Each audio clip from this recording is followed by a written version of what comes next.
1 વર્ષ સુધી ખેતીની જમીન બિનખેતી નહીં થાય. શું છે આ પરિપત્ર? સાવધાન, સરકાર દ્વારા જમીન સંપાદન એટલે કે નવું પ્લાનિંગને લઈને એક નવી SOP જાહેર કરવામાં આવી છે, જે રોકાણ કરવા માટે જાણવી ખૂબ જ જરૂરી છે અને ખાસ કરીને ખેડૂતો માટે પણ. જૂન 2, 2026ના રોજ એક પરિપત્ર આવ્યો છે.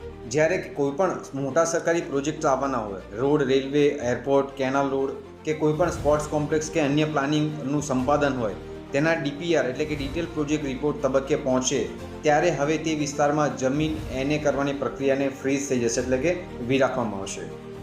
નિયમો મુજબ પ્રોજેક્ટની માહિતી મળ્યાના 60 દિવસ સુધી કલેક્ટર કચેરીમાં NA માટેની કોઈપણ અરજી સ્વીકારવામાં આવશે નહીં. એકવાર પ્રોજેક્ટનું એલાઇનમેન્ટ નક્કી થઈ જાય એટલે કે સર્વે નંબર પર 1 વર્ષ સુધી NA કરવાનો પ્રતિબંધ લાગી જશે. આનો ઉદ્દેશ પ્રોજેક્ટના નામે થતી ગેરરીતિઓ અટકાવવાનો છે, એટલે કે પોતાની જે જમીન હોય એને બિનખેતી કરવાના પ્રયત્ન કરે, જેથી કરીને એમને જે વળતર મળતું હોય એ એના કરતાં ખેતીના બદલે બિનખેતીનું વધારે મળે. એના માટે થઈને ઘણા બધા લોકો બિનખેતીમાં કન્વર્ટ કરતા હોય છે, એટલે કે ફેરવી નાખતા હોય છે, જેનો બહુ મોટો ડિફરન્સ હોય છે.